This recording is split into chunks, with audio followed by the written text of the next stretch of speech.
Bueno, buenas tardes a todas y todos. Es un gusto para mí estar aquí esta tarde y recibir a nuestro invitado del día de hoy. Me voy a permitir leer una semblanza, entonces, continúo. Josep María Montaner es arquitecto, doctor en arquitectura y reconocido teórico e historiador de la disciplina.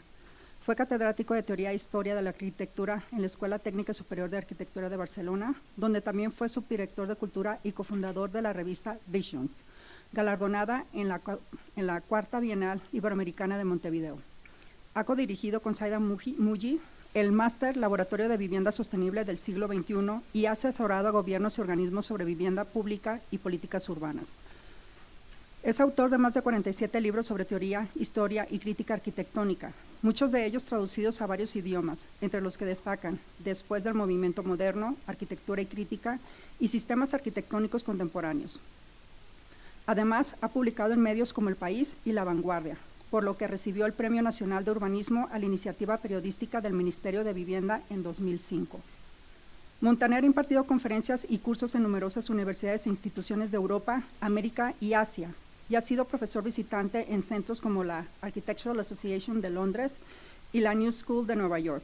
Entre 2015 y 2019, ocupó el cargo de concejal de vivienda del distrito de San Martí en el Ayuntamiento de Barcelona. Su trayectoria lo convierte en una voz influyente en la reflexión contemporánea sobre arquitectura, cultura y ciudad. La visita de Josep María Montaner representa para Arquitectura Ibero un momento de alta relevancia académica e intelectual. Montaner no solo es una de las voces más influyentes en la teoría y crítica de la arquitectura contemporánea, sino también un referente en pensamiento urbano, espacio público y políticas de vivienda desde una perspectiva social y democrática. Su presencia en nuestra universidad fortalece el debate disciplinar, eleva la conversación académica y conecta a nuestro estudiantado y profesorado con una tradición crítica europea que dialoga profundamente con los retos latinoamericanos. Es, además, una oportunidad para reafirmar que Arquitectura Ibero se inserta en discusiones internacionales de alto nivel, manteniendo una postura reflexiva, ética y comprometida con la ciudad. Muchísimas gracias por acompañarnos el día de hoy, Josep. Estamos seguros que tendrás un gran espacio y una gran discusión con todos quienes te acompañamos. Y bueno, te cedemos el espacio. Gracias.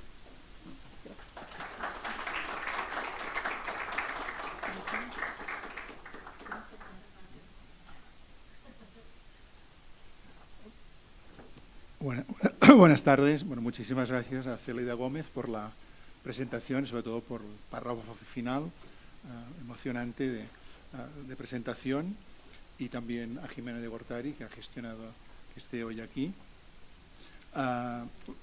Lo que voy a hacer... Vale, a más abierto. En relación al currículum, no es una cosa que generalmente se junta, pero yo fui concejal de vivienda en toda Barcelona y del distrito de San Martín, ¿no? Pero sí, o sea que bueno, un trabajo inmenso durante 4 años. Bien, yo lo que voy a hacer, bueno, intentaré no hablar más de 1 hora, es explicar algunas ideas de este último libro, que pronto ya está a punto de ser el penúltimo, Renombrar la arquitectura en su evolución técnica, formal y ética.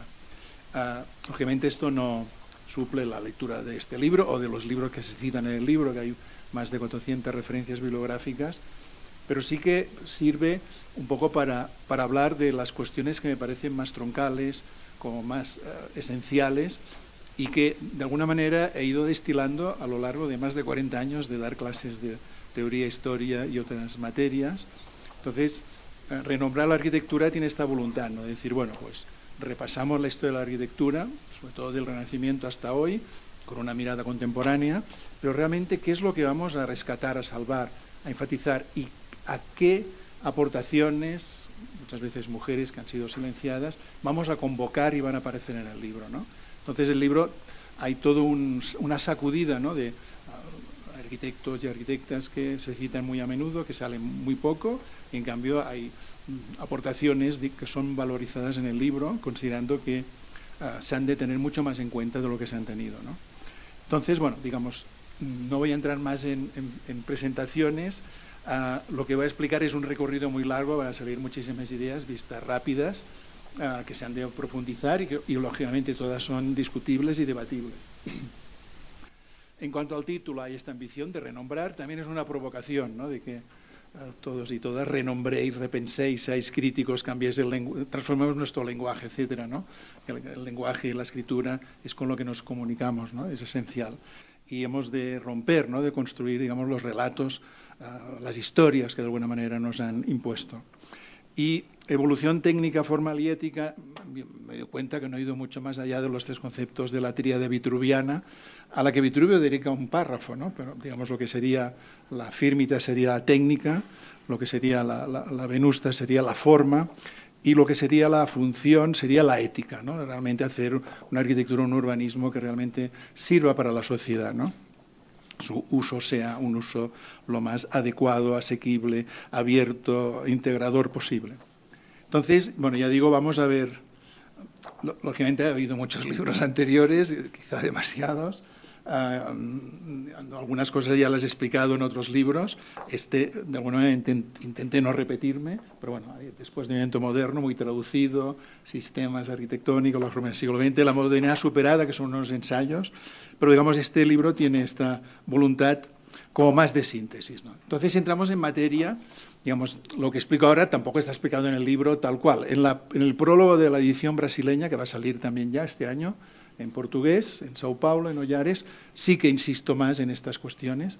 La primera cuestión, claro, que yo tuve en cuenta en mi estructura, pero que no está explicitada, es que hay 4 sujetos, lógicamente todo es discutible, pues según quién puede decir que son más o menos, pero digamos que han sido excluidos sistemáticamente de la historia escrita por Occidente, digamos por el patriarcado, que es, digamos, toda la aportación de las mujeres, que incluso reconocidas en su momento fueron borradas por la historia escrita siempre por el patriarcado, a la que ha respondido la teoría y la práctica feminista y ecofeminista, la naturaleza, que el ser humano, sobre todo a partir del Renacimiento y de la industrialización, ha considerado que es explotable al máximo, sin ninguna consideración, y que hoy, digamos, los movimientos ecologistas, la crisis climática, los nuevos retos nos están exigiendo que nos aproximemos de nuevo a la naturaleza, que renaturalicemos las ciudades, que, digamos, pensemos que formamos parte de la naturaleza, ¿no? Que no es nuestra enemiga, ¿no? Y que no es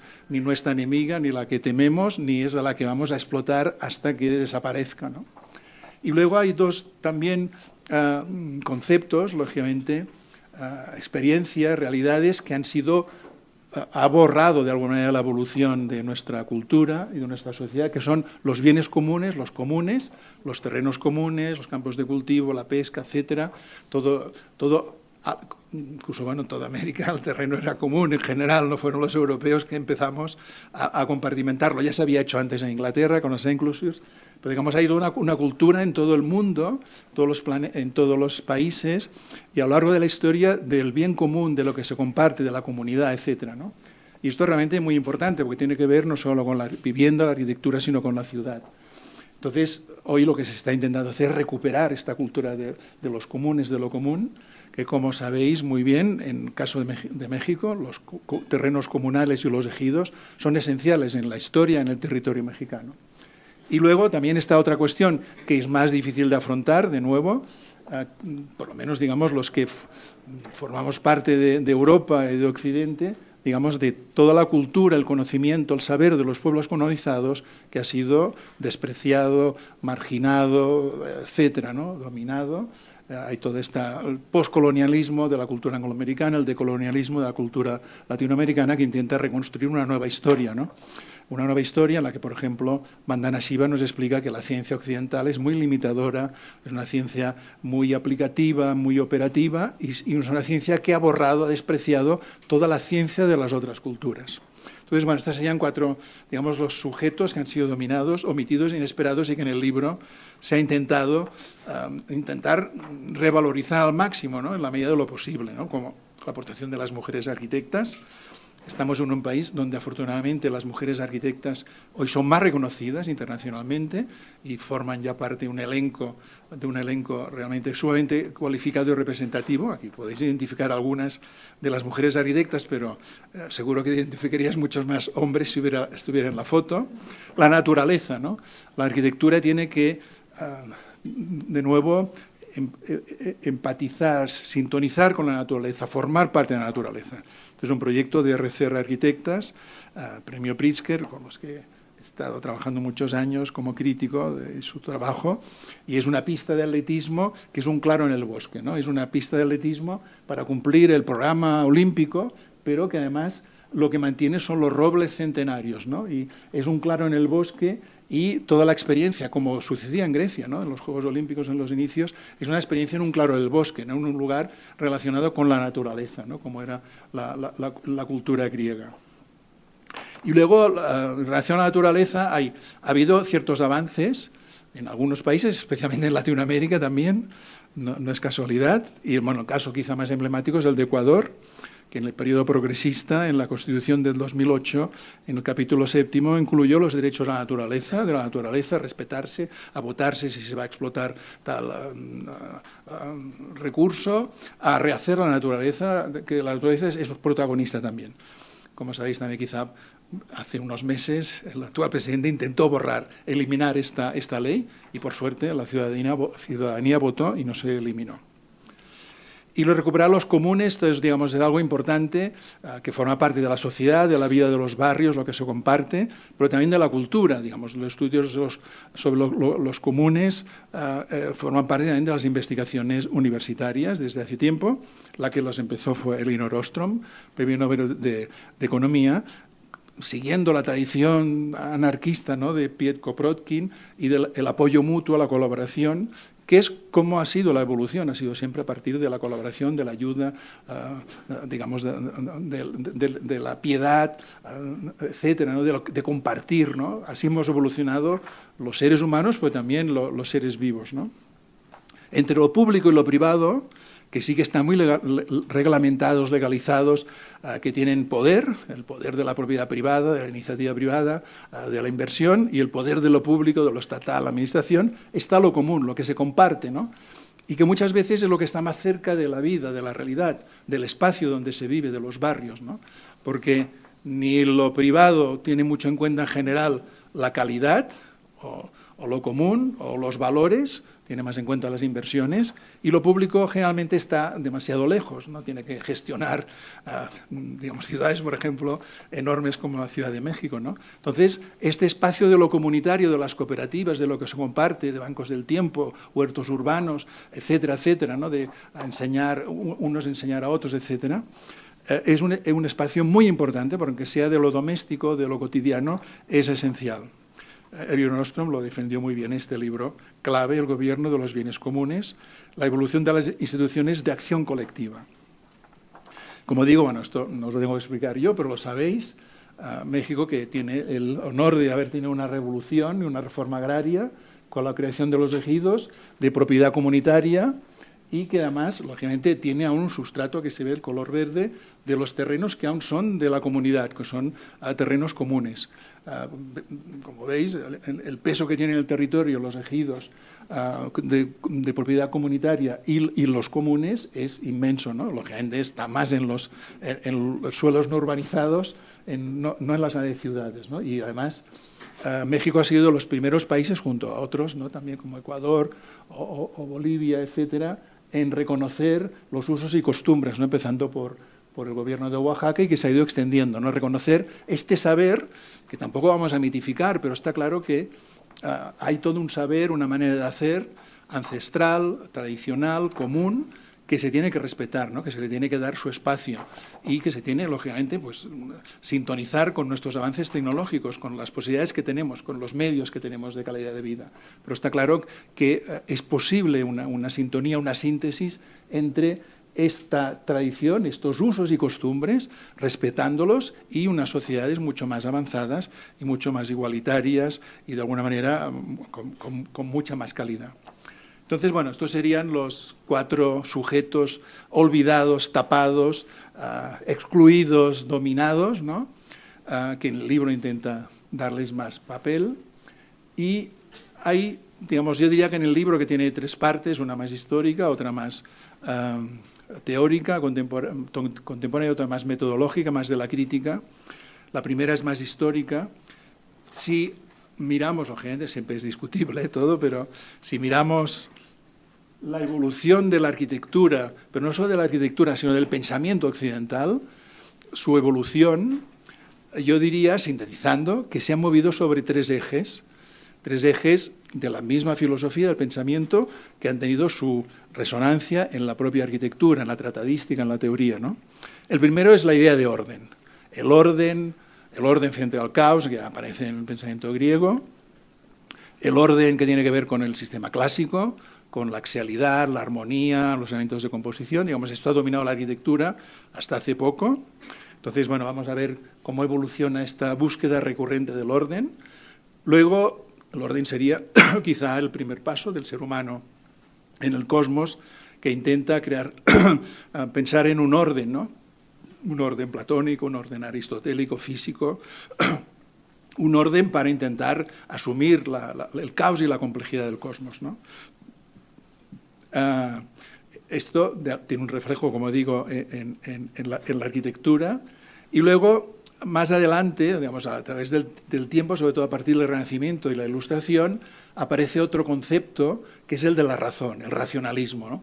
El ser humano se caracteriza porque piensa, porque razona, ¿no?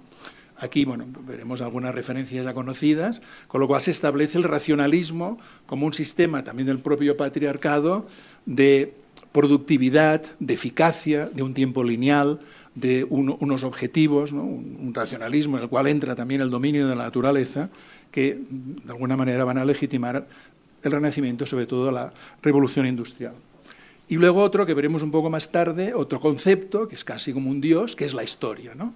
Es el ser, o sea, el ser humano lo que quiere es orden frente al caos. El ser humano se rige por la razón, y esta razón excluye los sentidos, excluye la intuición, los sentimientos, son secundarios, y este ser humano se rige por la conciencia de la historia. Esta conciencia es más moderna, ya es del siglo XVIII, la conciencia de que el ser humano es porque tiene un sentido su historia, ¿no? Su evolución. Veremos, bueno, un poco estos conceptos, cómo han evolucionado, aunque sea muy rápidamente. El del orden, que no entraré en detalle, pero bueno, una crítica contundente de Diana Agrest nos hace ver en sus artículos y en su libro algo que quizá nos pasa desapercibidos, pero claro, ¿por qué el canon es el hombre de Leonardo da Vinci y no una mujer, ¿no? Para los arquitectos y teóricos del Renacimiento, el cuerpo humano es el hombre, la mujer no existe, es excluida como referente. Este orden es un orden que viene definido por las proporciones del cuerpo del hombre. Además lo dice Diana Agrest, ¿no? Se suplanta, se usurpa, se domina las cualidades del cuerpo de la mujer, capacidad reproductiva, sensual, etcétera, y siempre, de alguna manera, se reproduce todos los órdenes, las formas de la ciudad, en todos los tratados, y miramos, por ejemplo, Francesco di Giorgio Martini u otros, desde los órdenes o un capitel, o una moldura, se acaba refiriendo a la cara, al cuerpo, a las proporciones del hombre. Es decir, el orden surge desde una imposición del patriarcado, ¿no? Y la razón, ¿no? La razón, obviamente no vamos a despreciar a Descartes, su discurso del método está muy bien escrito, es muy claro, ni a Immanuel Kant, bueno, que nos va a costar más de leer, pero que, digamos, estableció toda una razón, una ética, estableció un rigor, ¿no? Del pensamiento racional, ¿no? Louis Kant era un machista empedernido, podéis leer frases despectivas hacia las mujeres, ¿no? Cuando explica qué es la Ilustración, nos dice: algunos hombres serán capaces de entender, de evolucionar, de ver el mundo. El sexo bello nunca va a poder entender nada, ¿no? Lo dice textualmente, ¿no? Bueno, va a haber otras frases claramente machistas en el caso de Immanuel Kant. Haciendo un paréntesis antes de entrar con la historia, el concepto de historia, vemos muy rápido. Entramos en la mentalidad de la arquitectura, que tiene que ver también con el orden y la razón, y esencialmente, aunque haya, lógicamente en el siglo XX hay el sistema moderno, Bauhaus, abstracto, de estilo neoplasticista, pero históricamente ha habido dos sistemas de aprendizaje, de representación y de proyecto. que son el sistema Beaux-Arts, que es un sistema de imitación de los órdenes, sistema clásico, un sistema de aprendizaje con los maestros, y el sistema politécnico que desarrollaron primero los ingenieros militares, los ingenieros civiles, que es un sistema mucho más anónimo, un sistema mucho más instrumental, más tecnológico, y es un sistema más operativo, más repetitivo, y que de alguna manera el sistema Beaux-Arts es un sistema muy personalizado y el sistema politécnico es un sistema que se puede transmitir. Digamos, un ingeniero militar podía hacer unos planos en Barcelona o en Madrid y se construía en La Habana o en el puerto de Caracas, y lo hacían otros ingenieros, porque es un lenguaje, el politécnico es un lenguaje totalmente transmitible, más neutro, ¿no? Más técnico. Bueno, el sistema Beaux-Arts es eso, es un sistema que se basa en los órdenes, no solamente en el orden, sino en los órdenes, 5 órdenes, en la imitación, el aprendizaje es a través de la copia, de la mímesis. Bueno, está bien también, ¿no? No estamos en contra, ¿no? Y, curiosamente, los dos sistemas se consolidaron y se instauraron ya como sistemas establecidos en París a principios del siglo XIX. ¿no? Esto no significa que había ingenieros ya hacía siglos, el mismo Sinan, ¿no? en Turquía, la actual Turquía, era un ingeniero, y que había academias reales donde se aprendía un sistema que sería el sistema Beaux-Arts, ¿no? Que el que teorizó fue Julien Guadet ya a finales del siglo XIX. Esta es la Escuela de Beaux-Arts. Estas son algunas imágenes. Bueno, como veis, siempre todo es en torno al maestro. Sigue pasando en muchas escuelas de arquitectura, ¿no? Que los estudiantes se ponen en torno al arquitecto famoso para ver si lo reconoce y lo ficha para trabajar en su despacho, ¿no? Luego veremos si le paga o no. Por lo menos en Barcelona muchas veces no les pagan, ¿no? O en España. Y aquí vemos una imagen divertida, es aquella que es lo que llamaban la charrette. El charrette es el carro, ¿no? Habéis oído que a veces, por ejemplo, el New Urbanism hace charrettes, que son workshops muy rápidos, ¿no? La charrette era este hecho, que hoy tiene otros medios más rápidos y digitales, que es para las entregas de final de curso, el Grand Prix de Roma, etcétera. Pues había un carro que recorría París y los estudiantes ponían sus proyectos rápido, corriendo, porque habían apurado hasta el último minuto para tener su proyecto terminado, ¿no? Y los ingenieros militares es otro tipo de cultura, más instrumental, más técnica, para hacer más, sobre todo, infraestructuras, fortificaciones, ciudades, puertos, etc. Y como sabéis, como que os habrán explicado, ¿no? Hay este arquitecto, un arquitecto muy fino, muy culto, Jean-Nicolas Louis Durand, que recibe el encargo de crear una escuela politécnica en la que se van a formar arquitectos, ingenieros, artistas, para aprender a construir los edificios del nuevo Estado-nación francés, ¿no? Es decir, los centenares de aduanas, ayuntamientos, teatros, etcétera, museos que se van a necesitar. Hasta la Revolución Industrial, prácticamente los tipos que había en las ciudades eran la iglesia, el mercado, la lonja, bueno, había muy pocos. La Revolución Industrial trae una enorme cantidad de nuevos tipos de arquitectura. Durand es el que enseñó a centenares de arquitectos e ingenieros en París a proyectar bastante rápido, un parti inicial, a partir de una trama geométrica, de unos elementos, etcétera, ¿no? Que seguro que conocéis. Y también fue tan inteligente como que previamente elaboró el Grand Durand, que era el recueil paralel des edifices de tout genre, y que además elaboró este diagrama tan avanzado, ¿no? Es uno de los diagramas más avanzados, resumiendo los tipos, las formas, las estructuras de los edificios que él había estudiado. Él redibujó casi todos los monumentos de la historia de la arquitectura más importantes para que los estudiantes, los artistas, que no podían irlos a visitar, viajar era mucho más difícil y algunos lugares inaccesibles, podían tener dibujados las plantas y los alzados de los edificios de referencia. Y el método es el método Durand, que lógicamente, como podéis suponer, durante la Bauhaus y las vanguardias fue olvidado, sino quemado, y que con el posmodernismo fue rehabilitado y recuperado. La edición facsímil en Madrid, en Pronaos, en los años 80, tiene un prólogo de Rafael Moneo y coincide con la recuperación del posmodernismo. Pues, digamos, esto es un ejercicio que se puede hacer, ¿no?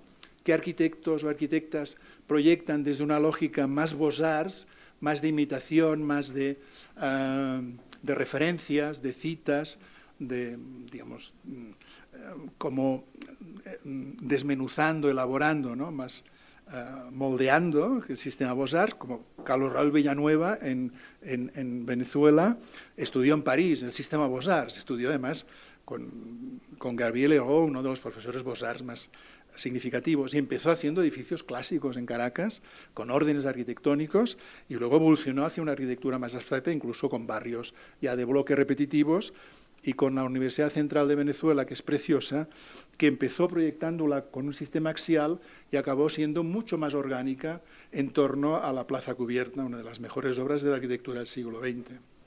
En cambio, vuestro querido Luis Barragán, como sabéis, era ingeniero, estudió ingeniería. No había escuela de arquitectura en Guadalajara, solo había ingeniería, como pasa muchas veces, y sí que luego se creó la escuela de arquitectura, en la que, por ejemplo, Alejandro Zón, que sí que había estudiado ingeniería, estudió arquitectura. Alejandro Zón en Guadalajara era arquitecto e ingeniero, pero Barragán se formó como ingeniero, ¿no? En un sistema más digamos, ingenieril, politécnico, ¿no? Bueno, por ejemplo, yo estoy en una universidad que es la Politécnica, es un sistema muy politécnico. Y si vemos los dibujos de Barragán, o los vemos en la Fundación Vitra, o reproducidos, son muy esquemáticos, ¿no? Son muy fríos. La gracia es que Luis Barragán tenía tanta cultura, tanta sensibilidad, tanta creatividad, que fue modelándolo, utilizando el color, la geometría, la luz, los reflejos, fue introduciendo lo que le falta al sistema politécnico, ¿no? Que es la percepción, el color, lo sensible, lo orgánico, ¿no? Y he dicho que había este tercer gran concepto, ¿no? Que es casi Dios, que es la historia, ¿no? Es que se convierte... Giambattista Vico, de manera más simpática, nos dice que la gran ciencia del futuro es la ciencia nueva, es la historia, es donde está el aprendizaje, donde está el conocimiento, el saber está en la historia, ¿no? Ya lo dice a principios del siglo XVIII. Porque en el siglo XVIII, como sabéis, es cuando en Europa se empiezan a descubrir, estaban allí, ¿no? A hacer las excavaciones en Herculano, en Pompeya, en Paestum, a aparecer los templos romanos, griegos, digamos, aparecer la piedra que refleja la historia, ¿no? Entonces la historia tiene además una legitimación, está allí la belleza, el orden, la piedra, ¿no? Todo esto está presente, ¿no? Que había, digamos, no había habido, digamos, preocupación o cultura para fijarse en ello. El Renacimiento lo tuvo en cuenta, ¿no? El lenguaje clásico era del que aprendían, ¿no? Del Panteón, etcétera, y lo respetaban y lo retocaban, pero de alguna manera no lo veían como un referente de la historia. Winkelmann es el primero que escribe una historia del arte, alemán, que luego se reflejará en el museo, la Glyptoteca de Múnich, ¿no? Esta idea de que surge más de Egipto y va evolucionando a Grecia arcaica hasta el arte romano, ¿no? Y llegando luego a lo que sería el neoclasicismo, ¿no? Que es un resultado precisamente de esta conciencia de la historia y de la recuperación de lo clásico. Entonces la historia, algunos lo dicen, ¿no? Que en los textos de esta época, sobre todo del siglo XIX, se convierte en el gran referente de lo humano, ¿no? Lo que da sentido, ¿no? Hegel lo escribe, ¿no? El hombre como ser esencialmente histórico. La esencia, si Descartes nos decía el hombre somos seres humanos, somos hombres, no dice somos hombres porque pensamos, Hegel dice somos hombres porque tenemos historia. Y hombres, porque también desprecia a las mujeres de manera explícita. Solo los hombres son capaces de hacer historia. Las mujeres, según Hegel, no hacen historia. Y también Hegel nos dice la historia la hacen las monarquías, se hace con las guerras, con la violencia, lo dice explícitamente. Bueno, por eso, en una generación feminista italiana, de la que formaban parte Carla Lonzi o Silvia Federici, digamos, escribió este ensayo que da título a este libro, Escupamos sobre Hegel, digamos que es un libro, digamos, en que desmitifica Hegel desde una óptica feminista y totalmente contemporánea e inclusiva. Bien, hemos visto estos tres conceptos y entonces, bueno, de la historia, que habría muchas referencias, para mí es muy importante la aportación de Semper, ¿no? Semper, que estudia la policromía de los templos griegos que estudia, entiende desde un cierto positivismo, ¿no? Que la arquitectura, la forma tiene que ver con la técnica, con el material, con el ensamblaje, con cómo se anuda, ¿no? Cómo se articula. Digo que eso sigue siendo un referente, Semper, más allá digamos, de que formaba parte de una época, pero su mentalidad muy progresista, antimonárquica, antieclesial, revolucionaria, etcétera, su mirada hacia el futuro, pero intentando aprender del pasado, ¿no? Del templo griego y la policromía, de esta cabaña primitiva de Indonesia que ve en la exposición de Londres. Me parece realmente un referente que sigue siendo muy útil, ¿no? Para entender qué es tectónico, estereotómico, etc.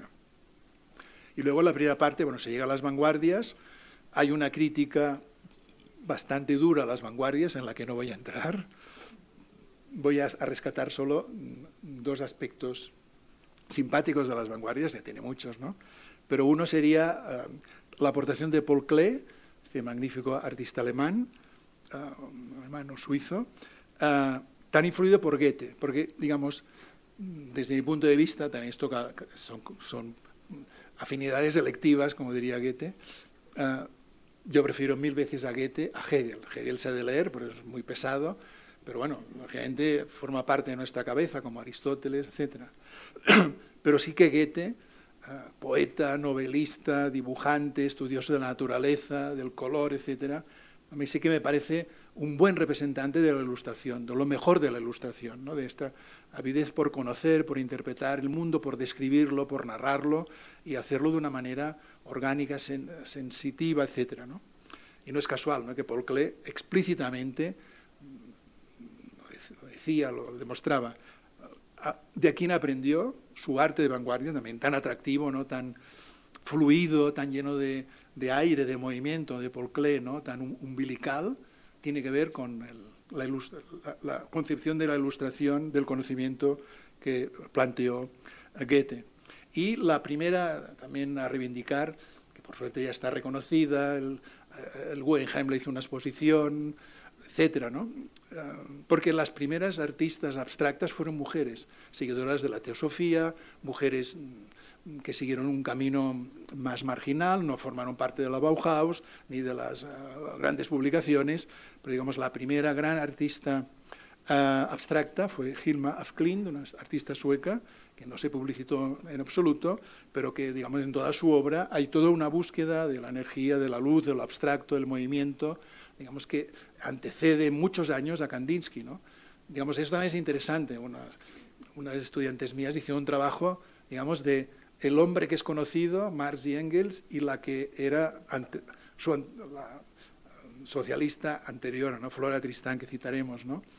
Por ejemplo, Kandinsky, la abstracción es Kandinsky, no, décadas antes ya la había desarrollado Hilma af Klint, ¿no?, etcétera. Digamos, detrás de los hombres que han sido conocidos, incluso que han tenido premios Nobel, ha habido mujeres mucho más valiosas, con mucho más talento, de las que muchas veces se han aprovechado estos hombres. Y está claro, y además está demostrado que aparte de Hilma af Klint hubo muchas otras artistas, sobre todo inglesas, que avanzaron en la abstracción. Entonces, bueno, la segunda parte, que es más del siglo XX, después de las vanguardias, intenta detectar algunos fenómenos, no voy a insistir en todos, por ejemplo, la construcción modular, que es muy importante en los años 60 y que sigue siendo hoy un reto, ¿no?, poder hacer muchas viviendas a través de la industrialización. Pero bueno, no puedo hablar de todos los capítulos. A mí me interesa insistir en este retorno al realismo y a la cultura popular que se va a producir en estos años. El caso de Tina Modotti, esta artista fotógrafa de origen italiano que vivió en México en los años 20 de manera precoz, reflejar, retratar los movimientos de masa, en este caso los trabajadores, los campesinos, la realidad cotidiana, la realidad de la calle, ¿no?, y de alguna manera también las contradicciones, ¿no?, que se dan en el escenario urbano, ¿no? Sus fotografías, como sabéis, de Beston, bueno, digamos, de todo este grupo de fotógrafos y fotógrafas mexicanos que han ido evolucionando hoy hasta Graciela Iturbide, bueno, me salto muchos nombres, afortunadamente tan reconocida ya, ¿no? Aquí vemos, por lo tanto, cómo en muchos países en general, frente a las vanguardias que son atractivas, seductoras, también impositivas, aparece una reacción humana que es la realidad, la gente real, ¿no? No digamos esta negación de lo vivo, ¿no? Y digamos, porque es lo que emociona, ¿no? La realidad es con la que nos identificamos, como vemos en estas fotografías de Tina Modotti o de Graciela Iturbide.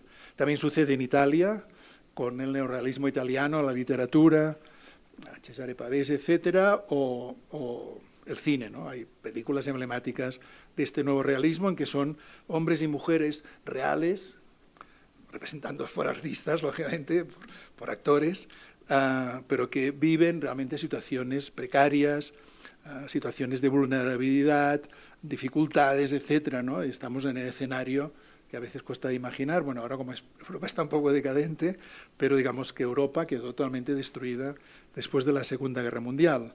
Muchos países latinoamericanos estaban mucho mejor que como quedó Europa, con las ciudades destruidas, ¿no? Sobre todo las ciudades alemanas, pero también muchas otras ciudades. Bueno, aquí vemos algunas referencias de este realismo, ¿no? Y aquí también de nuevo, ¿no? La recuperación de la arquitectura popular, ¿no? De la arquitectura vernácula, del anónimo popular, esto que a partir de Bernard Rudowski en el 64 se convierte en emblemático, ¿no? Pero es que antes que Rudowski hubo una crítica de arquitectura, una artista, la segunda mujer de Moholy-Nagy, Sibyl Moholy-Nagy,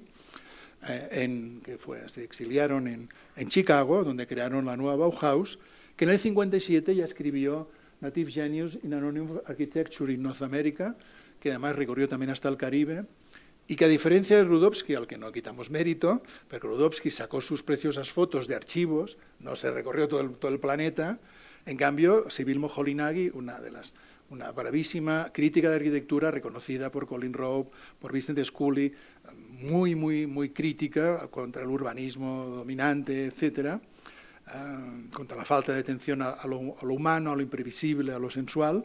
Ya escribió en el 57 este libro, difícil de encontrar, etcétera, ¿no? Pero claro, digamos, seguimos, cuando se habla arquitectura sin arquitectos, bueno, inventó un buen título, sin duda, arquitectura vernacular, arquitectura popular, hemos de aprender de ella, etcétera. Siempre pensamos en Rudowski, no. 7 años antes ya Sibyl Moholy-Nagy lo había hecho, y de otra manera, más femenina, ¿no? Digamos, recorriendo la realidad, haciendo todas las fotos son suyas y haciendo el libro, ya está. Bernard Rudowski no solamente hizo el libro, sino una exposición en el MoMA, el gran referente de la cultura y el arte de todo el mundo, y especialmente de Latinoamérica, sobre todo de Brasil. Brasil, si no les bendicen el MoMA, no vale. Y la exposición en el MoMA era una exposición de un montaje totalmente abstracto, neoplasticista, ¿no? O sea, las fotos aisladas, a diferencia del libro de Sibyl Moholy-Nagy, que explicaba el contexto, etcétera, la realidad del recorrido que había hecho, la exposición es una exposición totalmente estetizada. Las fotografías están totalmente aisladas, ¿no? Como unos objetos, sin tener nada en cuenta a la cultura, el lugar, el contexto, el clima al que pertenecía la foto, ¿no? Bueno, Jane Jacobs sería también otro referente, su defensa de la vida cotidiana, de lo comercial, de la vida de la calle y la definición de algunas condiciones que la ciudad tendría que tener. O los Smithson, defensores del realismo, lo encontrado, esta casa todo en su sitio, que es una casa que se organiza en torno a los armarios. Y bueno, esta fotografía que he presentado al principio, que también es una fotografía muy significativa, ¿no? Muy sintomática, ¿no? Son las fotografías que los Smithson presentaron sobre la mesa en la primera reunión del Team 10, ¿no? El acuerdo era que presentaban proyectos, pero los Smithson, que eran muy originales, muy peculiares, únicos, no enseñaron un proyecto, sino que pues, enseñaron las fotografías de Nigel Henderson, de niños jugando en la calle en Londres, ¿no? Una acción muy buena, ¿no? Pero claro, digamos, Nigel Henderson, si lo investigamos, bueno, yo lo leí en una tesis, no mía, de un estudiante de Barcelona, de posgrado. Las fotos las hizo para su mujer, para la antropóloga Judith Henderson, que hacía este trabajo antropológico Empezamos los trabajos sobre la vida cotidiana, la mentalidad de las clases más populares, de los pobres, etc. Y estas fotografías de Nigel Henderson son hechas, de hecho, por encargo de la antropóloga Judith Henderson. Y son la familia Samuels, una familia concreta que ella estudió.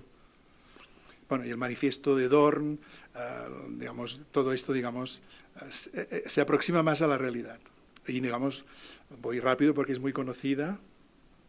Lina Bo Bardi es emblemática de esta evolución, ¿no? De lo moderno, lo racional, lo industrial, y que no se contradice con ir introduciendo más la cultura brasileña, introduciendo más los materiales locales, la participación, el patrimonio, etc., ¿no? Empezó con su casa, la casa modélica, que sale en un documental que filmamos en el 2014 y pudimos terminar en el 2022, Lina Bo Bardi, del vidrio al barro, que hice con Jacobo Sucari, un director de cine documental, y bueno, digamos que explica toda esta evolución de Lina Bo Bardi, esta capacidad de hacer algo como el MASPE, de planta libre miesiana, pero que al mismo tiempo tiene esta percepción totalmente libre, ¿no? Este recorrido libre en que las obras están flotando sobre este soporte de cristal y esta base, este cubo de hormigón. Lina Bo Bardi, esto es muy así de chauvinismo catalán, cuando fue a Italia en el 57, fue bastantes veces a Italia, aunque no se reconoce mucho, a ver a su admirado y amigo Bruno Zevi. Bruno Zevi le dijo, vuelve y pasa por Barcelona y conocerás la obra de un arquitecto que no se conoce prácticamente, que ha sido olvidado, que se llama Antonio Gaudí, y ves a ver sus obras, ¿no? Y Lina Bo Bardi paró en Barcelona, fue el Parc Güell, la Sagrada Familia, lo que estaba hecho, etcétera, y volvió y dijo, este es mi arquitecto, es espiritual, sabe construir, tiene que ver, integra la naturaleza, etcétera. Y Lina Bo Bardi cambió, digamos, para ello entonces cambió, se ve en la obra y se ve en sus textos, en sus clases, ¿no? La admiración que adoptó a partir de visitar la obra de Antonio Gaudí. Y Lina Bo Bardi, como paradoja, que se fue de Italia porque dijo que ya todo estaba construido, que todo era patrimonio, que no se podía hacer arquitectura, acabó siendo, con su gran visión e inteligencia y sensibilidad, la que dio lecciones de cómo rehabilitar el patrimonio brasileño, ¿no? De tanto valor, ¿no? Cómo sería hacer este museo de arte popular en una antigua fábrica, palacio, etcétera, y eliminar todo lo superfluo y reforzar la estructura tipológica, o como sería el famoso Ses Pompeia en esta fábrica de bidones, en este barrio obrero de Sao Paulo. Nos dio una lección de cómo rehabilitar, cómo darle uso de ética, ¿no? En el fondo, y de cómo también construir las canchas de deporte y algunos elementos que no podían estar en los antiguos galpones.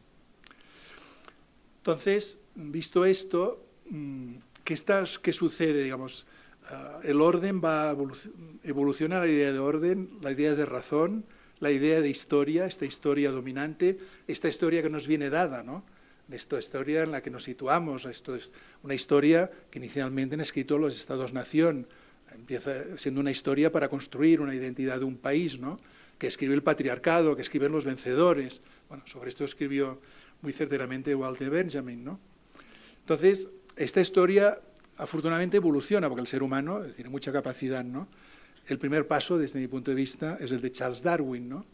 Charles Darwin, con la teoría de la evolución, que pues, fue un choque. Hoy hay un porcentaje altísimo de norteamericanos que no aceptan aún la teoría de la evolución, porque niega, digamos, ciertos principios religiosos.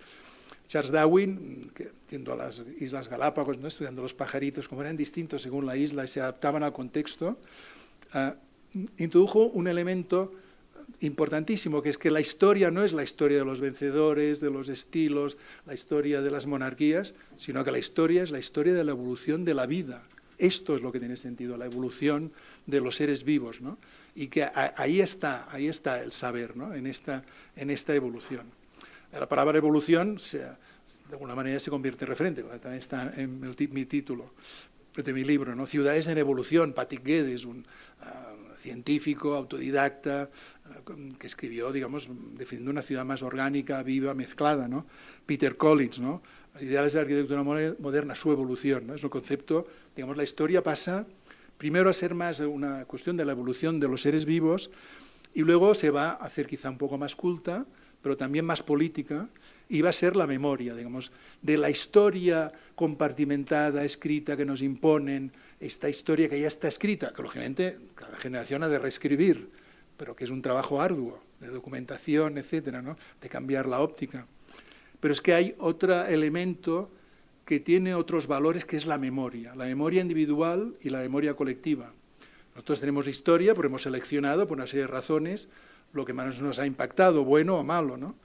Y la memoria colectiva, la diferencia con la historia es que está viva, es la memoria de los barrios, de los clubes, de los grupos, etcétera, la memoria de las comunidades, ¿no? La memoria está viva, forma parte del pasado, pues aquello que continuamente es un fluido que está presente, que está en ebullición, que quiere aparecer, hay memorias que confluyen, que chocan, ¿no? Esto realmente es algo que es actual, que está vivo, la memoria colectiva, y que además está compartido, porque es lo que se comparte, ¿no? En los mismos barrios, digamos, o colonias, ¿no? de la Ciudad de México, ¿no? Que tienen su propia memoria, y es esto que, digamos, tiene mucho más valor que la historia más general impuesta, que se tiene que tener en cuenta, se tiene que saber, se tiene que evolucionar, pero hay algo, como estudió Maurice Albax, dándole este nombre, ¿no? La memoria colectiva es algo que nos hace, además, es una herramienta para defender los valores, para luchar contra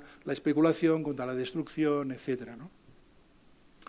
Bueno, y la memoria colectiva fue un elemento clave en dos arquitectos, en Ernesto Nathan Rogers, en todos sus escritos y en su obra, como La Torre Velasca con BBPR, o en Louis Kahn, digamos, que trabajó sobre la memoria de la propia arquitectura, ¿no? Y que la idea de memoria aparece junto a luz, silencio, todos sus conceptos, ¿no? Y fijémonos, no veremos la imagen, pero pensad, dos de los arquitectos más influyentes de la época, digamos, del posmodernismo, de la teoría de los años 60, 60-70, uno fue Aldo Rossi, discípulo directo de Rogers, y el otro fue Robert Venturi, discípulo directo de Louis Kahn, ¿no? Y todos ellos partiendo de esta certeza de que la memoria es la clave de la propia arquitectura y del propio urbanismo. Otras cuestiones, bueno, ya avanzando más, sería, digamos, los valores éticos en la ciudad, ya señalados por Flora Tristán en sus paseos por Londres, que os recomiendo si no habéis leído, una crítica a la vida en los barrios, la explotación en las fábricas, el funcionamiento del Parlamento, la prostitución, las calles sucias, los niños en las calles, etcétera, que yo le veo un reflejo, por ejemplo, lo que hacen la Catoni Basal y todo su equipo, ¿no? De rehacer los bloques, los HLM, la vivienda social, para dignificarla, ¿no? Es esto, aceptar la realidad como es, la cruda realidad, conocerla, asumirla y ver que tenemos instrumentos técnicos, intelectuales, sociales, administrativos, para mejorarla, para dignificarla, ¿no? Que no se tiene que borrar y destruir. Hay un documental reciente de Reyes Gallego, una arquitecta de Sevilla, precioso, que se llama Ellas en la ciudad. También es otra lección, ¿no?, de ética, ¿no? Esta arquitecta tenía que hacer un trabajo y dijo, no, voy a este barrio popular de bloques de vivienda racionalista de Sevilla, y empezó a descubrir toda la actividad, la vida de las mujeres, todo lo que habían movido, algo que no vemos si miramos, hay ropa tendida, aquí hay esta fachada que está un poco vieja y tal, y no ves, pero ella se dedicó meses y meses a ir descubriendo todo un movimiento social comunitario, de lucha, participativo, organizado exclusivamente por las mujeres. Entonces, bueno, esto también nos lleva a la cuestión de la ética, en la que siempre he intentado insistir, tanto yo como Zaida Mouchi, a que hay una arquitectura cerrada, impositiva, autónoma, ¿no? que se convierte en una fortificación que excluye, ¿no? Para mí este proyecto del tan admirado Campo Baeza es un emblema, ¿no?, de una arquitectura del control, cerrada, ¿no? Es un banco, pero bueno, el banco también tiene un museo, prácticamente es muy difícil entrar. Bueno, y si entramos descubriremos este espacio totalmente descomunal y desproporcionado en relación a la escala humana.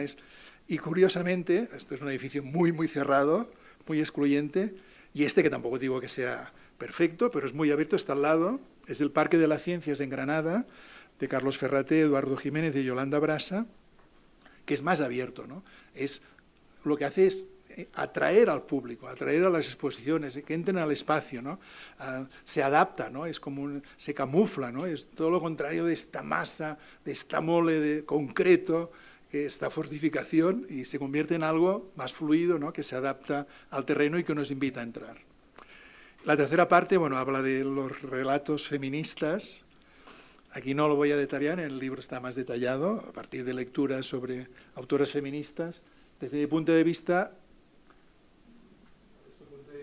las mujeres han encontrado, y hemos de reconocerlo e intentar ser críticos con estos obstáculos, históricamente la valla de la contemporaneidad. Para una mujer, hoy quizá, posiblemente ya no es tan difícil, pero que es más igualitario. En las facultades de arquitectura ya hay más mujeres estudiantes que hombres, pero históricamente llegar a ser artista, escritora, arquitecta era muy difícil, ¿no? Solo podían unas minorías selectas, digamos, de unas ciertas élites, ¿no? Esta es la primera valla que ha habido históricamente, porque claro, dicen, siglo XIX, haga el esfuerzo de citar mujeres, y dicen, si no había ninguna mujer que hiciera nada en el siglo XIX. Bueno, había bastantes que hacían cosas, pero claro, eran menos, sin duda, ¿no? Porque es que ahora es mucho más difícil tener un lugar reconocido en el siglo XIX, o no digamos antes, ¿no?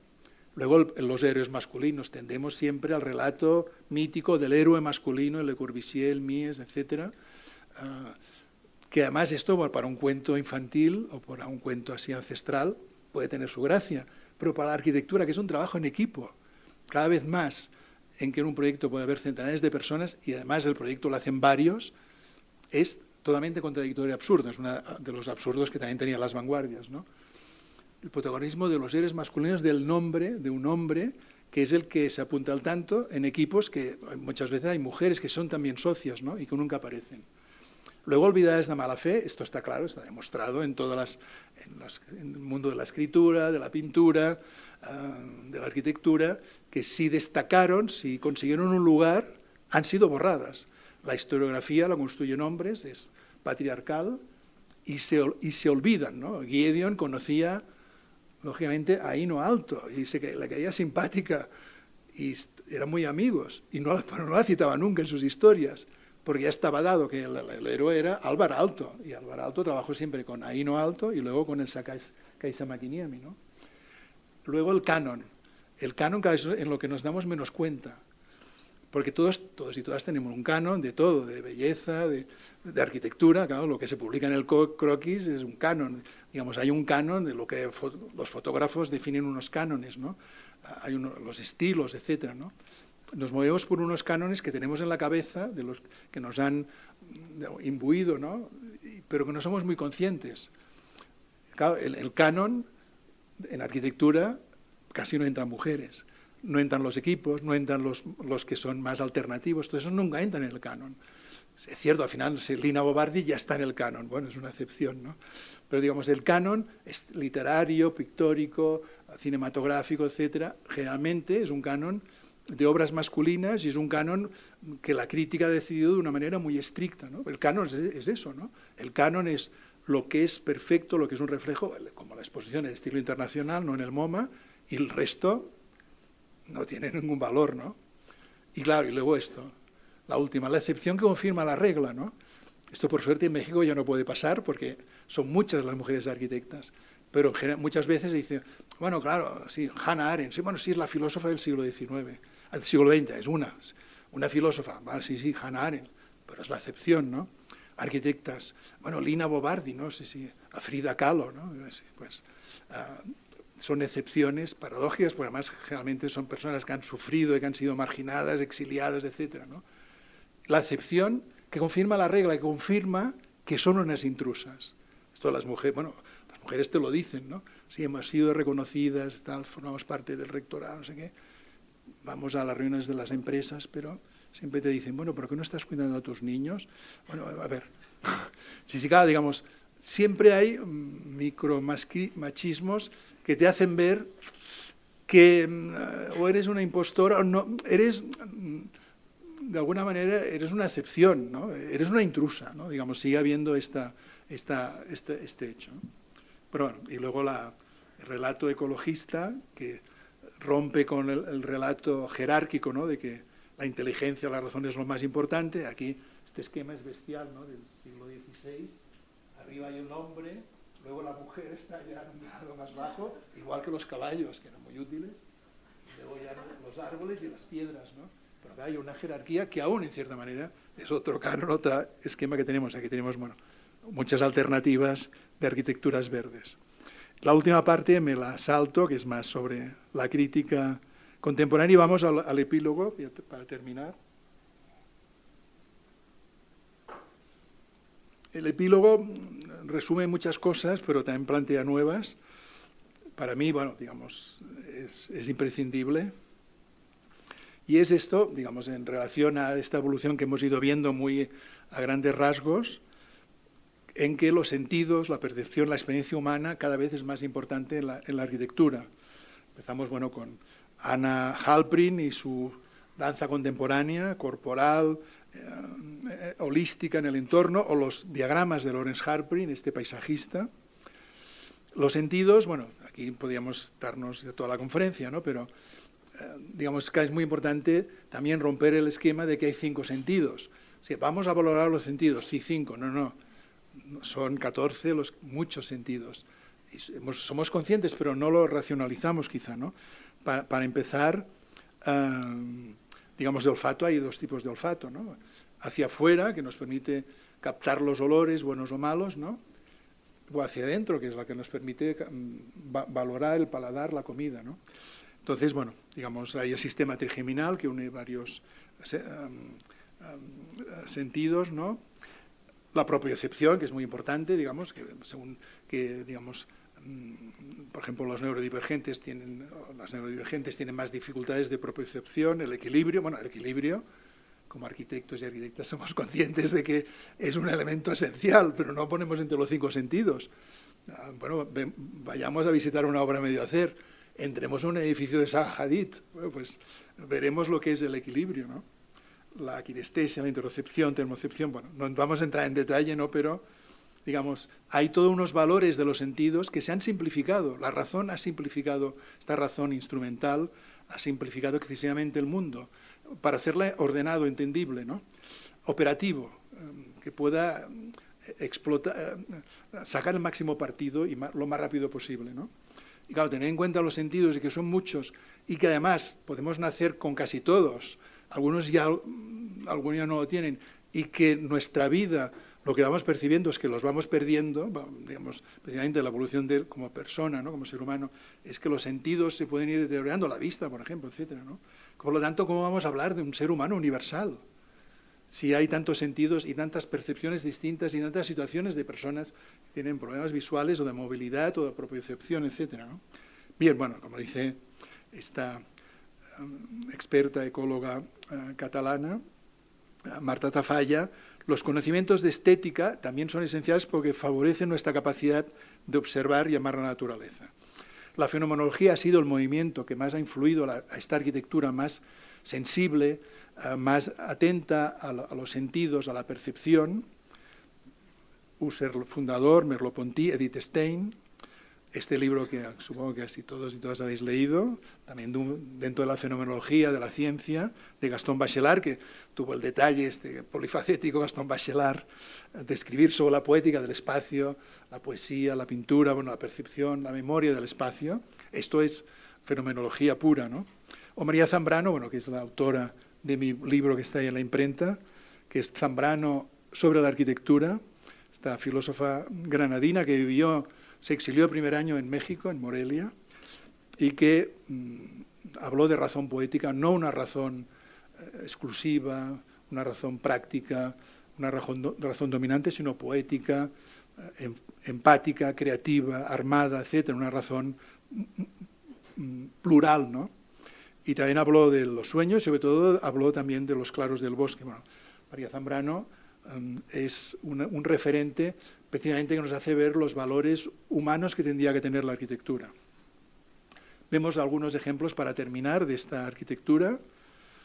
Peter Zumthor, aunque sea como persona muy antipático, tiene obras magníficas como las Termas de Valls, que es toda una experiencia del cuerpo, de la percepción, de la atmósfera, el vapor, el agua, los sonidos, bueno, única. Y luego, digamos, sobre todo para mí, dos arquitectos que admiro muchísimo, mexicanos, Mauricio Rocha y Gabriela Carrillo, que durante una época han trabajado juntos y que para mí representan esta arquitectura muy atenta a los sentidos, a la experiencia, a la percepción, ¿no?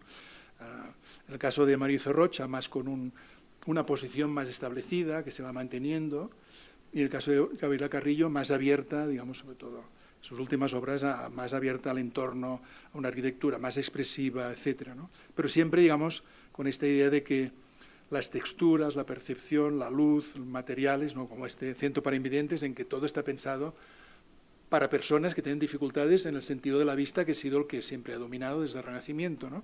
Y el que más se valora, ¿no? Entonces, ¿cómo se puede hacer un espacio en que se capte la luz, el calor, el frío, las texturas de los suelos, los olores, las texturas de los materiales? Esto, por ejemplo, está en la Biblioteca de los Débiles Visuales en Videntes, en Ciudad de México. También se huele la madera, los colores amarillos para percibir el espacio, para poder seguir los itinerarios, los olores. El estudio de Graciela Iturbide, de la madre de Mauricio Rocha. Digamos, todo, digamos, se adapta al cuerpo, al ser humano, a su percepción, a su movimiento. Bueno, y uno de los proyectos más premiados de Mauricio Rocha, esta ampliación del Anahuacalli, que hay toda esta adaptación al terreno, ¿no? Y todo este disfrute, ¿no?, de pasear, del recorrido, de ver el interior y el exterior. Esta relación interior y exterior en Mauricio Rocha es fascinante, ¿no? Y las proporciones, los materiales, las texturas, la luz, la vegetación, bueno, digamos, es siempre una obra de Mauricio Rocha. Yo vi en mi último viaje, en septiembre, la Cinemateca, me parece una obra impresionante, ¿no? La escala, la relación de los espacios interiores con los jardines, etcétera, ¿no? La Cineteca y los archivos de arte, los depósitos de arte. Bueno, es una suerte, un privilegio tener arquitectos como estos. Tenemos el Anahuacalli, toda esta percepción, pensar siempre desde esa sensibilidad de Mauricio Rocha, muy relacionada con el arte, con las performances, con el cine, ¿no? Con la narrativa, ¿no? Y como todo esto forma parte de la arquitectura, que es una arquitectura ordenada, una arquitectura de cierta manera clásica, pero digamos que ha sido capaz de impregnarse de todo esto que tiene que ver con la experiencia, con la percepción, con el recorrido, etcétera.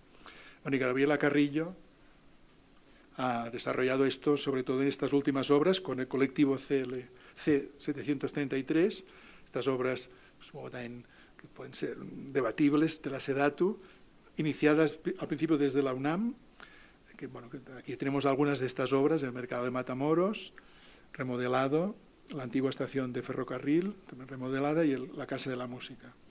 Y que es también de las que visité en mi último viaje, el Ecoparque en Bacalar, en que Gabriela Carrillo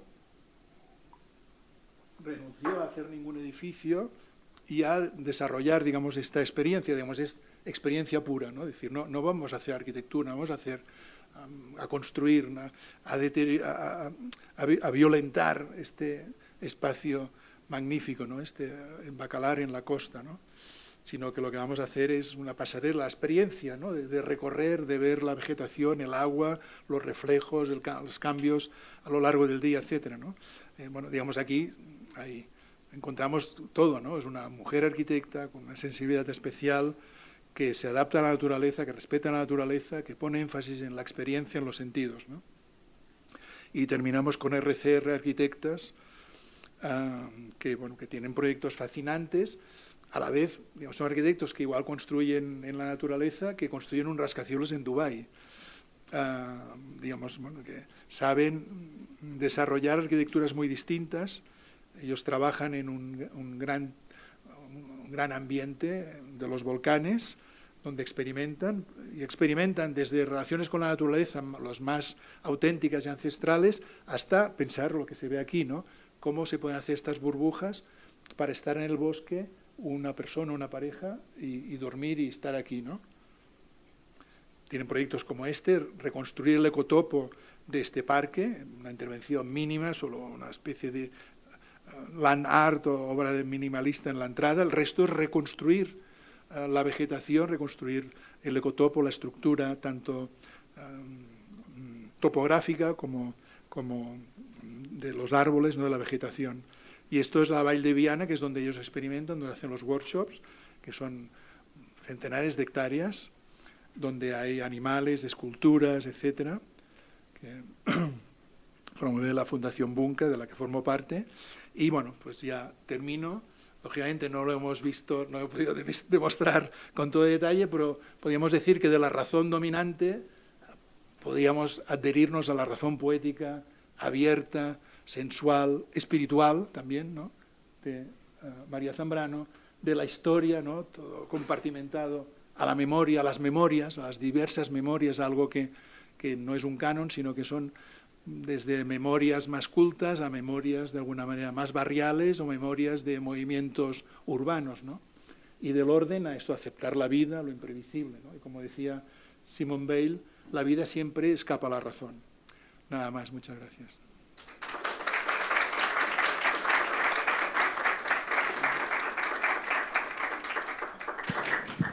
Muchísimas gracias, Josep María.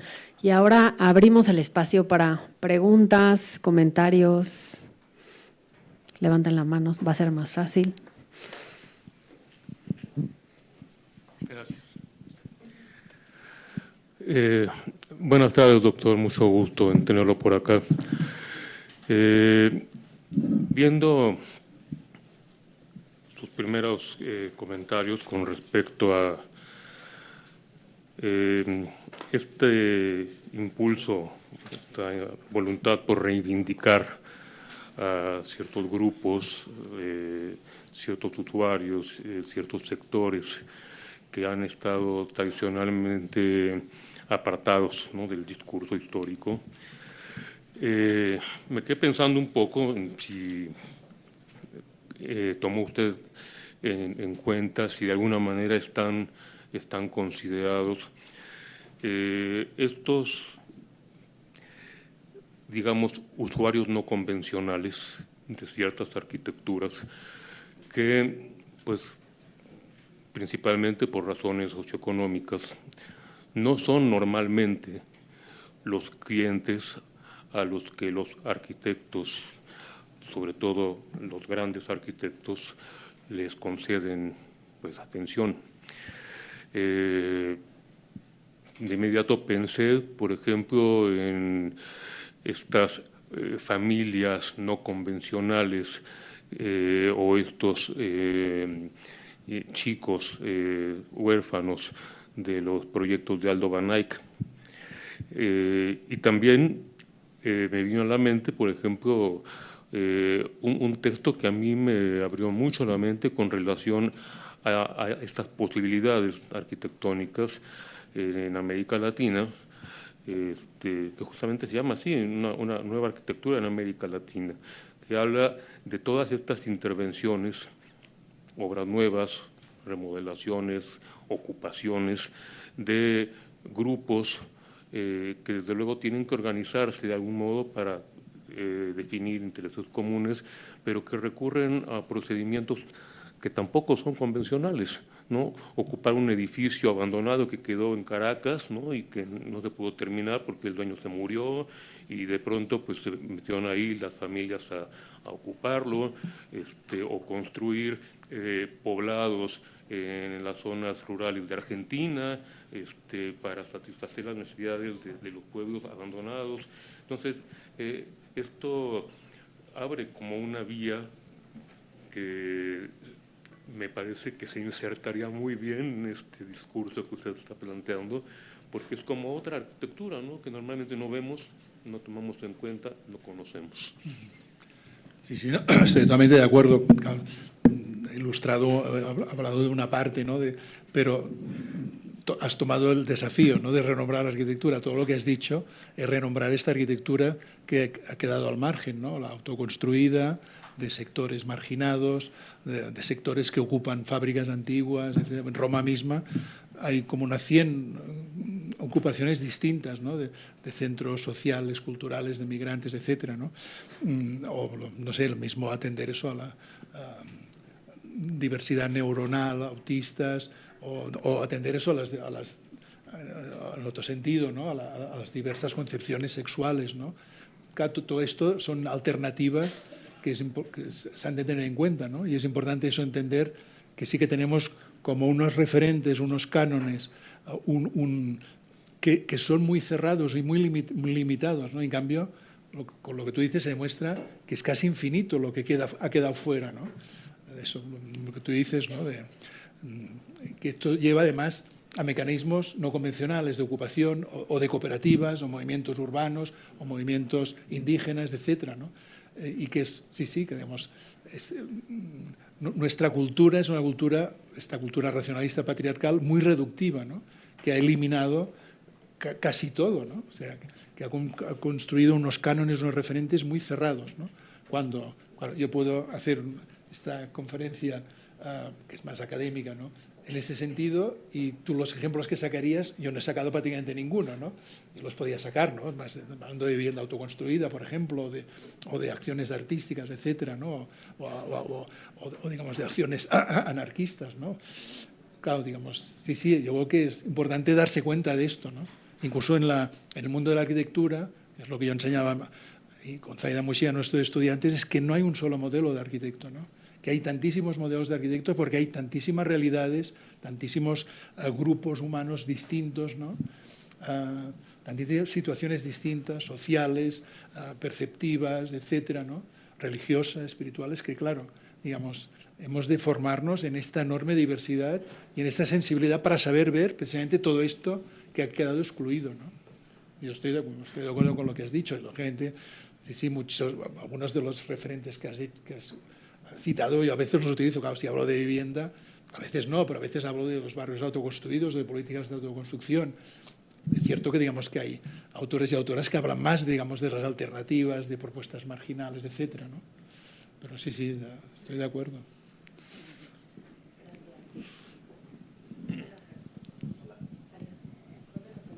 ¿Sí se escucha? Súper. Bueno, primero, muchas gracias, muy interesante, y pues es un gusto volverla a ver después de 20 años. La última vez que estuve en su clase en la Escuela Politécnica de Cataluña. Pero a mí me quedaba como la duda, hablando de estos modelos, estas distintas formas de ver la arquitectura y de repensarla, la cuestión de que mencionó uno de esos sujetos, los cuales abordaba, que tiene que ver con la cuestión de colonial. Entonces, yo me quedé como esperando esa cuestión de colonial, que quizás está demasiado implícita en esos como 3 ejes, pero ¿desde dónde lo aborda usted la cuestión de colonial? También pensando pues que prácticamente todo lo que presentó tiene que ver pues desde una posición desde el centro, ¿no? Desde el occidente, Europa, y no tanto desde su opuesto. Sí, no, es una muy buena cuestión, ¿no? y un cierto cuestionamiento, ¿no?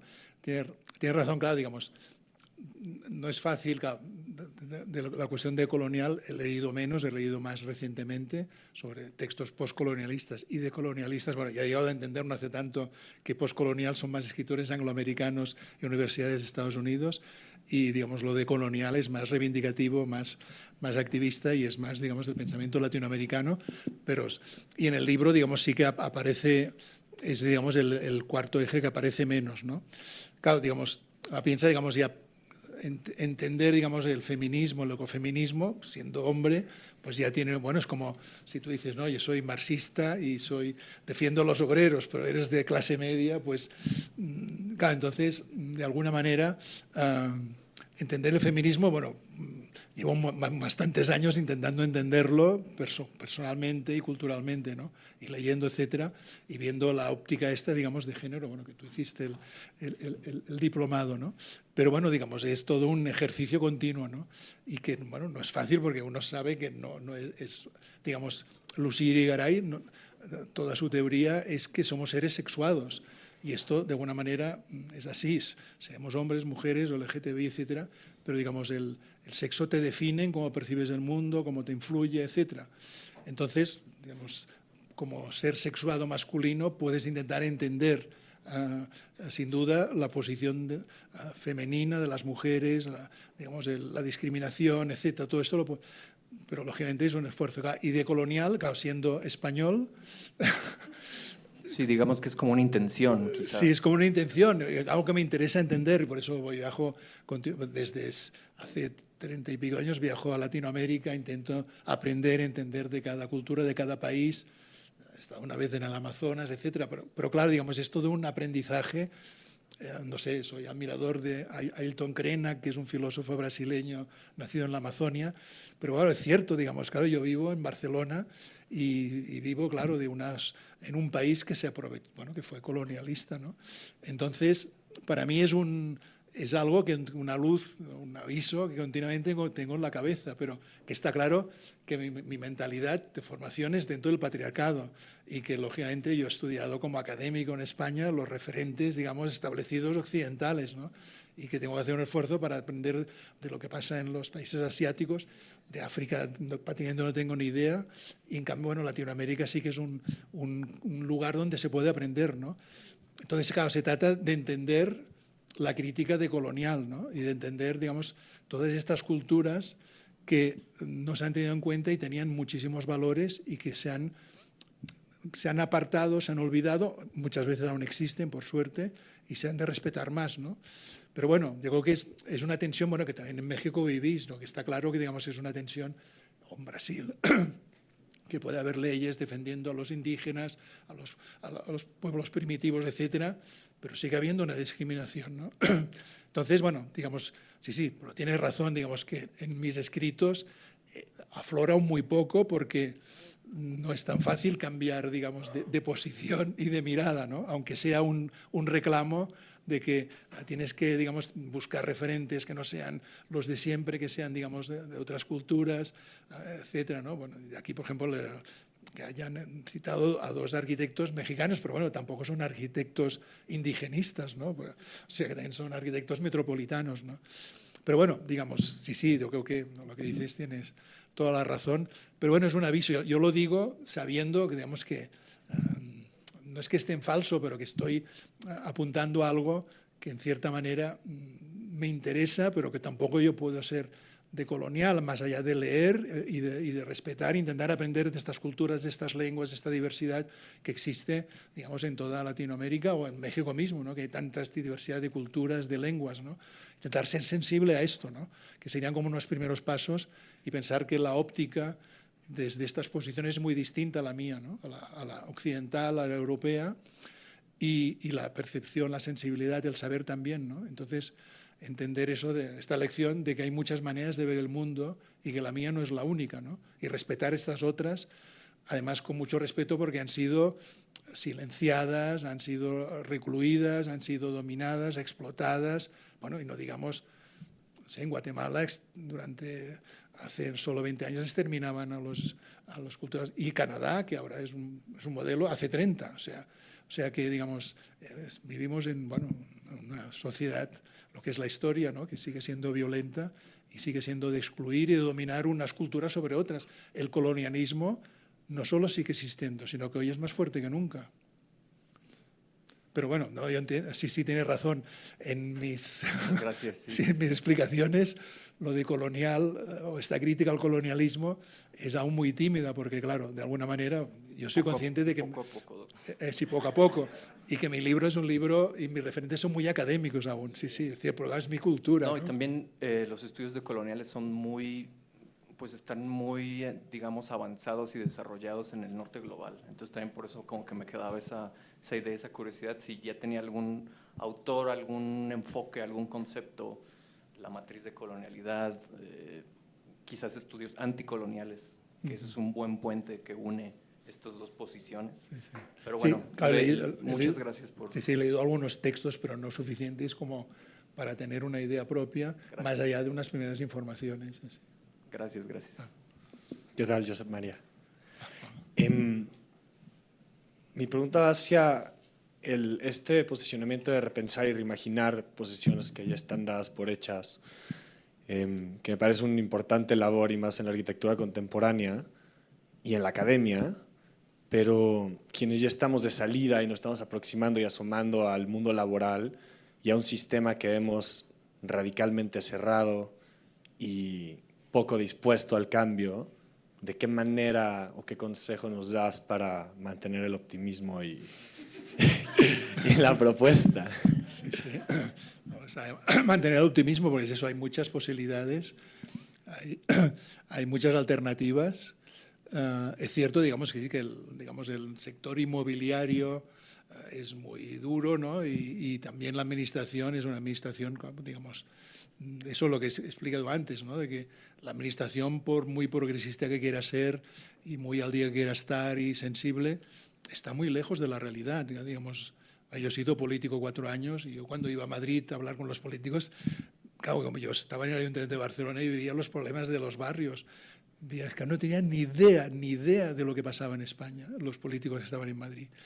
Entonces, claro, digamos, tanto lo privado como lo público son muy herméticos, ¿no? Y están muy lejos de la realidad. Entonces, claro, se ha de buscar estas alternativas, fisuras, ¿no? Además de los movimientos vecinales, alternativas, movimientos artísticos, cooperativas, digamos que está lleno, ¿no? Es intersticios importantísimos, ¿no?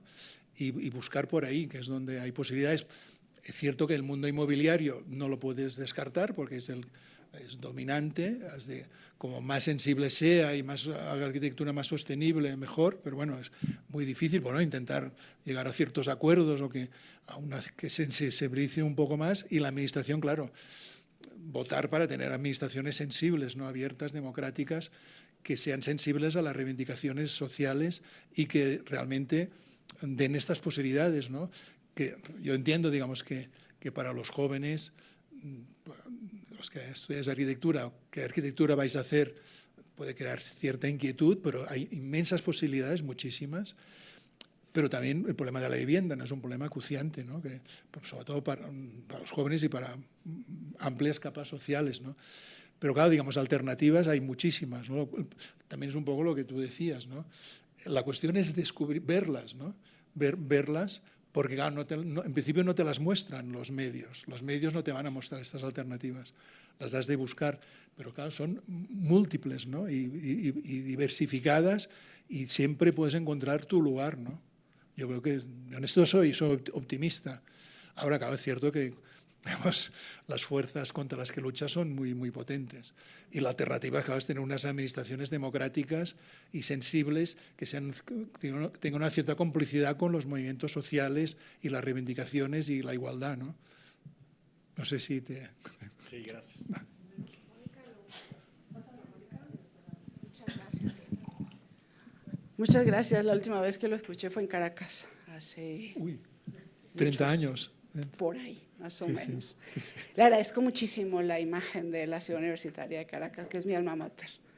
Le comento justamente sobre eso, porque ahorita que usted lo comenta y comenta el tema, no solamente de las arquitectas, el tema de las historiadoras, mujeres. Hace 2 semanas tuvimos aquí a Carmen Espejel, nos dio un par de pláticas, una mejor que la otra. Y creo que uno de los temas que se abre es ese también, las mujeres que hemos escrito la arquitectura, y ahorita, pues claro que le estaba poniendo cuidado a lo que usted decía, no me crea que no, pero claro que pensaba también cómo los 2 libros más sólidos de la arquitectura de Carlos Raúl Villanueva los escribieron mujeres. Sibyl Moholy-Nagy, Carlos Raúl Villanueva y la arquitectura de Venezuela, y Silvia La Sala, cuya hipótesis acerca de las formas de la ciudad universitaria usted recurrió abajo en los 2 dibujos. Y son los 2 libros más sólidos que hay sobre la arquitectura de Villanueva. Claro, a mí se me ocurriría decir esto, me hubiera ocurrido hace 30 años decir eso en Caracas y hubiera salido pues disparada por una ventana. Creo que también un poquito en esa correspondencia vivimos ahorita en una sociedad que puede abrir mucho más las perspectivas y permitir mucho más libertades. Esas perspectivas acerca del mundo, los mundos decoloniales, porque hay unos mundos decoloniales, no existían, son muy recientes. Y todas estas últimas 2 o 3 generaciones pueden tener la posibilidad de abrirse hacia posibilidades del mundo que quienes fuimos formados en estos ámbitos académicos muchos más tradicionales ni siquiera concebíamos. Los concebimos ahora porque los vemos, pero pues sí, uno hace el intento, pero uno viene de una formación que es mucho más dura. Quería pues sugerirle, y de hecho ya le pregunté a Jimena si había la posibilidad, porque en esos encuentros fantásticos que uno tiene, yo no sé si usted recordará las imágenes de la arquitectura del Amazonas y de todas las culturas autóctonas de Venezuela que tomó Graciano Gasparini durante muchísimos años, y hace un par de años fue reeditado el libro de una fotógrafa mexicana, Mariana Jampolsky. El libro se llama La casa que canta. Sí, lo tenemos. Ándele. Cuando yo abrí ese libro, yo dije, pues estas son las mismas fotos que tomó Graciano Gasparini en Venezuela, y Mariana Jampolsky tuvo la misma sensibilidad de encontrarlas. Cuando averigüé, Graciano y Mariana Jampolsky tienen un año de diferencia, uno nació en el 24 y el otro en el 25. Y eso de algún modo me hizo pensar que el tema de la sensibilidad, etcétera, no le pertenece a las mujeres, le pertenece a las personas con sensibilidad. No importa quiénes sean, a las personas con sensibilidad, porque tampoco creo que sea una cuestión ahora de revertir la situación. Pero muchísimas gracias por haber incluido a Villanueva. Bueno, muchas gracias por tu intervención. No, y cierto, sí, el Mojolín Agui no lo ha sacado, pero claro, se escribió el libro precioso sobre Carlos Raúl Villanueva. No, y la cuestión que has dicho, claro, es una cuestión a debatir, ¿no? Porque claro, digamos, es muy importante las mujeres que escriben historia, han escrito historia de la arquitectura o del arte, y sobre todo si lo han hecho desde una mayor sensibilidad hacia la aportación de las mujeres, ¿no? Porque claro, digamos, una de las 5 grandes razones de esta exclusión de las mujeres es que la historia la han escrito los hombres, ¿no? Digamos, si no hacemos un esfuerzo, también otro esfuerzo que hago también es leer prácticamente solo a mujeres, digamos, tanto no leo a un hombre, pero solo leer novelas de mujeres, estudios de, digamos, claro, porque digamos es ir contra la inercia de digamos, lo que hacíamos antes, que todo lo que leías eran de hombres, porque es lo que había en el mercado asequible, lo que la academia citaba, ¿no? En las bibliografías que yo utilizo no consigo llegar al 50%, pero que por lo menos un 30%, una tercera parte sean textos de mujeres, ¿no? Y es un esfuerzo que tiene que ver con lo que hemos comentado. Y lo que tú dices, que aparte de eso, que es muy importante la escritura de las mujeres para reequilibrar, también es muy importante lo que tú nos haces ver, que es cómo vamos cambiando de mentalidad, ¿no? Esto también es positivo, ¿no? Las cosas de las que hablamos ahora no podíamos haberlas dicho hace 30 años ni 20, ¿no? Digamos, la defensa de la naturaleza, los derechos de la naturaleza, hubieras parecido una locura, ¿no? Peatonalizar las ciudades, renaturalizarlas, todas las leyes que defienden la diversidad sexual, el LGTBI, etcétera, ¿no? Digamos, todo esto es positivo porque muestra este cambio continuo de mentalidad, ¿no? Y que cada vez tenemos más posibilidades de construir nuestro pensamiento y ver otras perspectivas, ¿no? Y tener más perspectivas a la vez, ¿no? Y esto es positivo porque te das cuenta de que hoy se están planteando conceptos, prácticas que eran impensables hace 20 o 30 años, ¿no? Y esto, digamos, es un gran avance, ¿no? Digamos, de haber luchado por una cierta hegemonía cultural de nuevos conceptos, ¿no? Digo que es algo realmente muy positivo, ¿no? Ver eso, bueno, como por ejemplo, la autoconstrucción, es cierto que ya la reivindicaron John Turner y otros, ¿no? Pero bueno, digamos, que estudien los barrios autoconstruidos y vayan los estudiantes de Harvard, pues piensas, bueno, pues esto era impensable hace 20 años, ¿no? Entonces, bueno, yo creo que sí que es positivo este continuo cambio de mentalidad, ¿no? Y de que lo que estamos hoy pensando, los retos que tenemos, etcétera, tenemos instrumentos y criterios que van evolucionando continuamente, que están vivos, ¿no? Y, digamos, y tenemos un nuevo claro, que renombrar es casi, digamos, bueno, Gilles Deleuze decía eso, que somos herederos y hemos de replantear continuamente nuestra herencia, ¿no? Yo creo que eso, digamos, nuestro desafío, nuestra responsabilidad es continuamente renombrar y repensar y desmontar lo que pensábamos, ¿no? Sí.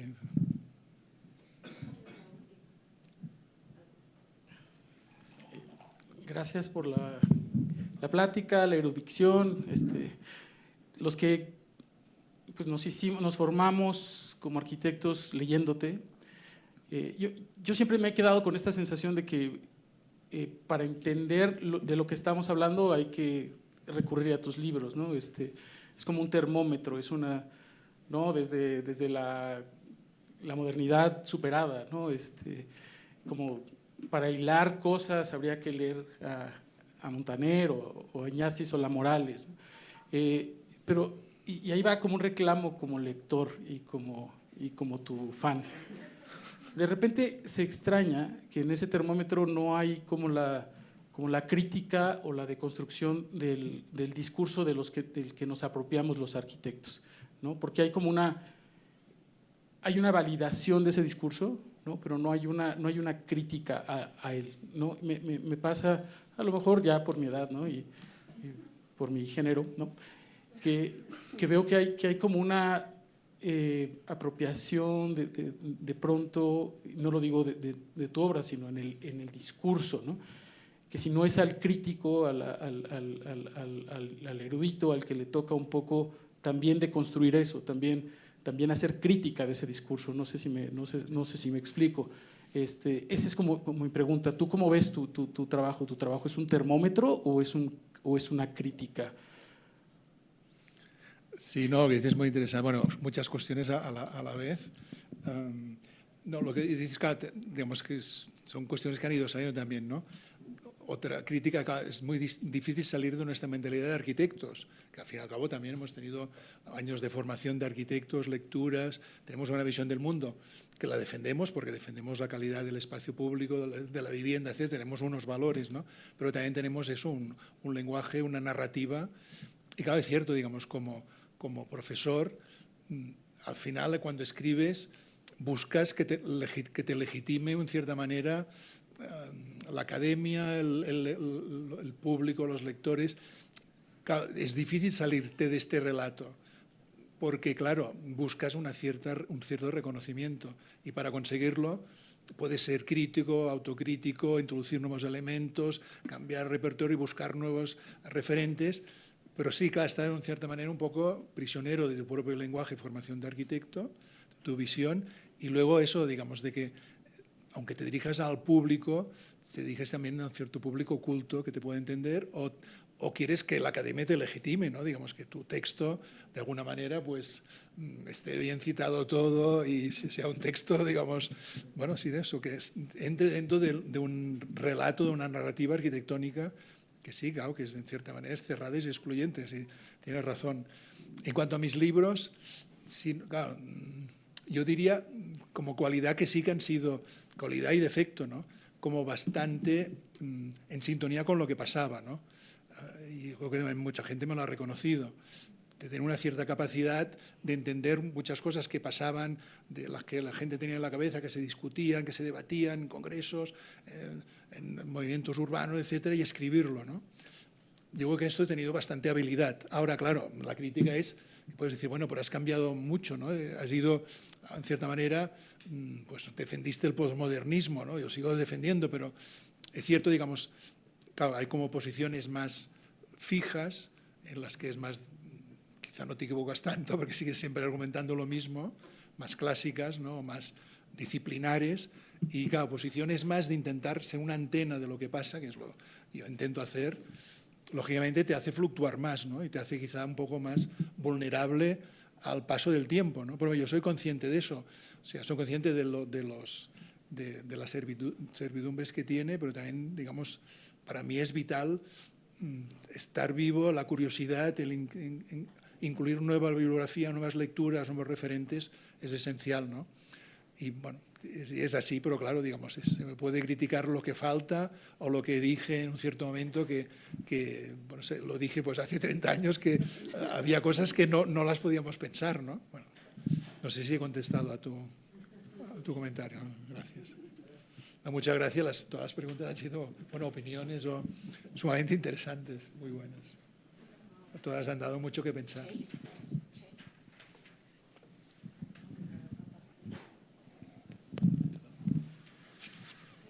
Bueno, pues me toca cerrar justo como... Y yo traía un brevísimo texto nada más, porque yo sí ya leí tu libro completo.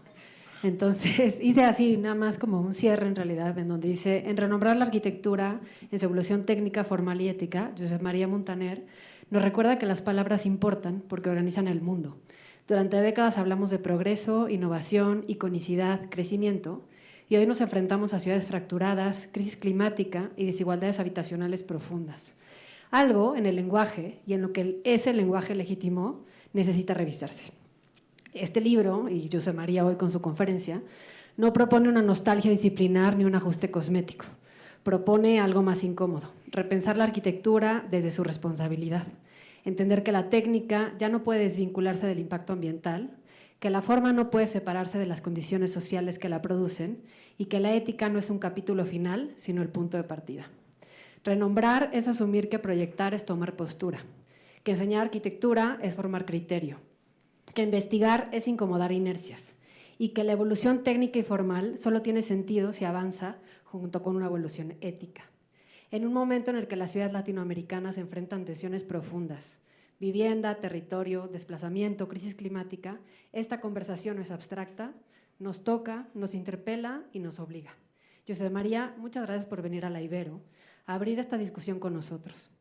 Gracias por recordarnos que la arquitectura no es solo un oficio ni únicamente una disciplina, sino una práctica cultural con consecuencias reales en la vida de las personas. Que esta conferencia no se quede en el auditorio, que la llevemos al taller, al aula y a la ciudad. Muchísimas gracias, Josep María. Muchísimas gracias, Jimena.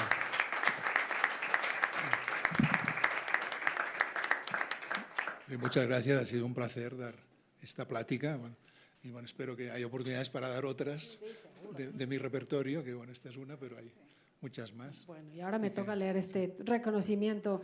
El Departamento de Arquitectura, Urbanismo e Ingeniería Civil de la Universidad Iberoamericana Ciudad de México otorga el presente reconocimiento a Josep María Montaner por haber impartido la conferencia Renombrar la arquitectura en su evolución técnica, formal y ética, Ciudad de México, a 17 de febrero de 2026, firmado por la directora, doctora Célida Isabel Gómez Gámez. Muchísimas gracias, Josep María.